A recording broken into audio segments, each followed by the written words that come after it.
UP और उत्तराखंड की परिसंपत्तियों के विवाद के मामले में आज लखनऊ में उत्तराखंड के सीएम पुष्कर सिंह धामी ने सीएम योगी आदित्यनाथ से मुलाकात की।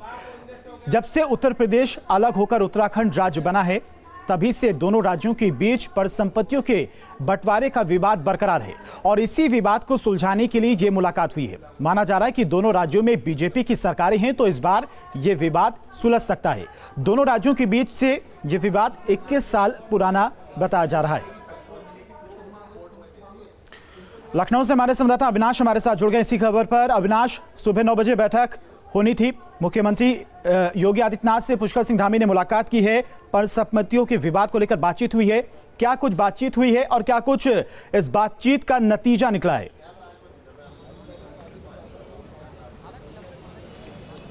देखिए धीरेन्द्र, अब से तकरीबन 1 घंटे पहले पुष्कर सिंह धामी मुख्यमंत्री आवास पहुंचे हैं और पिछले 1 घंटे से मुख्यमंत्री पुष्कर सिंह धामी और उत्तर प्रदेश के मुख्यमंत्री योगी आदित्यनाथ के बीच में बातचीत जारी है। हालांकि देखा जाए तो 3 दिवसीय दौरे पर पुष्कर धामी लखनऊ में है और यहाँ पर जो बातचीत हो रही है, चूंकि एक कटसी मुलाकात है, लेकिन उसके अलावा ये बात मानी जा रही है कि जो परिसंपत्तियों का विवाद है, जो पिछले तकरीबन 20 सालों से जारी है, उस विवाद को किस तरीके से खत्म किया जा सकता है, इसको लेकर एक सकारात्मक बातचीत पर हो सकती है। क्योंकि देखा जाए तो जब से उत्तराखंड उत्तर प्रदेश से अलग हुआ है, तब से लेकर अब तक जो उत्तराखंड के लोग हैं और जो उत्तराखंड की सरकार है, वो इस बात की मांग करती रही है कि जो परिसंपत्तियां हैं और उसका जो विवाद है, उसका निपटारा होना चाहिए।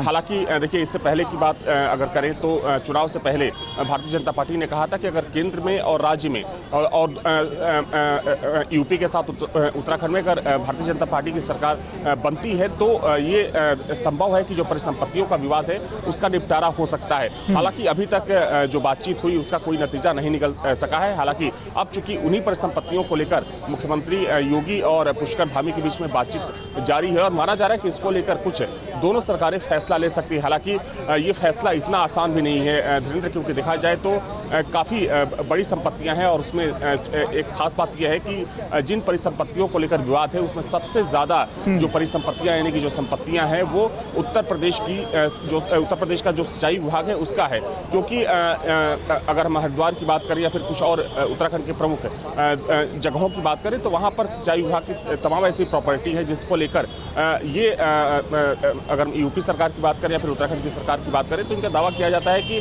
इन संपत्तियों का विवाद का जो निपटारा है वो अत्यंत ज़रूरी है, बहुत ज़रूरी है। लेकिन अब तक की जो सरकारें हैं वो निपटारा नहीं कर सकी हैं। तो अब ये संभव माना जा रहा है कि हो सकता है कि इस बातचीत में बीच का रास्ता निकालने की कोशिश की जाए। हालांकि इससे पहले की बात करें तो जब त्रिवेंद्र सिंह रावत मुख्यमंत्री थे उत्तराखंड के, तब भी इसी मुद्दे को लेकर उन्होंने सीएम योगी से मुलाकात की थी और तब ये कहा जा रहा था कि हो सकता है कि अगले कुछ सालों में इसका कोई समाधान निकल सकता है। हालांकि वो जो विवाद है अभी भी जारी है, लेकिन इस बातचीत में माना जा रहा है कि इस बातचीत के बाद कुछ बीच का रास्ता निकल सकता है। बिल्कुल अविनाश, 21 साल पुराना ये विवाद है। कई बार दोनों राज्यों के बीच में बातचीत भी हुई, 21 सालों में विपरीत सरकारें भी रही, लेकिन अब दोनों राज्यों में बीजेपी की सरकारें हैं।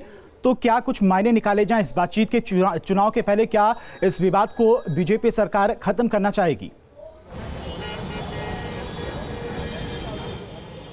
देखिए धीरेन्द्र, भाजपा हमेशा से कहती रही है कि अगर केंद्र में और दोनों राज्यों में भाजपा की सरकार आती है, तो जो परिसंपत्तियों का विवाद है उसका निपटारा संभव है। हालांकि देखिए, ये निपटारा इतना आसान भी नहीं है, क्योंकि दोनों तरफ से, चूंकि अगर उत्तर प्रदेश उन संपत्तियों से अपना दावा छोड़ता है, तो उत्तराखंड को एक भारी भरकम जो राशि है वो अदा करनी पड़ेगी, यानी कि चुकानी पड़ेगी उत्तर प्रदेश सरकार को, जो कि हजारों करोड़ में होगी। तो ये इतना आसान भी नहीं है, लेकिन माना जा रहा है कि चूंकि केंद्र में भी भारतीय जनता पार्टी की सरकार है, उत्तराखंड में भी है और उत्तर प्रदेश में भी है, तो इसको इस विवाद को निपटाने की कोशिश चूंकि हो रही है। और 2017 से हम लोग देखते हैं कि जब त्रिवेंद्र रावत मुख्यमंत्री थे, तब भी सीएम योगी से उनकी बातचीत हुई थी और अब पुष्कर सिंह धामी पहुंचे हैं, तो इसका निपटारा हो सकता है। हालांकि कह सकते हैं कि कुछ तकनीकी दिक्कतें हैं जिसकी वजह से ये जो पूरा मामला है इतना लंबा खिंचा है, क्योंकि देखिए 20 साल से ज़्यादा का समय हो चुका है उत्तर प्रदेश से उत्तराखंड को अलग हुए, और शुरू से ही जब उत्तराखंड राज्य का गठन किया गया, तब से इस विवाद को निपटाने की कोशिश की गई। लेकिन चूंकि ये विवाद इतना कह सकते हैं कि गहरा है, जिसकी वजह से ये विवाद अब तक ऐसे ही जारी है। लेकिन माना जा रहा है कि जो परिसंपत्तियां हैं, और ठीक है अविनाश, बिल्कुल बीजेपी सरकार यही चाहेगी कि विवाद को जल्द से जल्द खत्म किया जाए, लेकिन आप नजर बना के रखिए।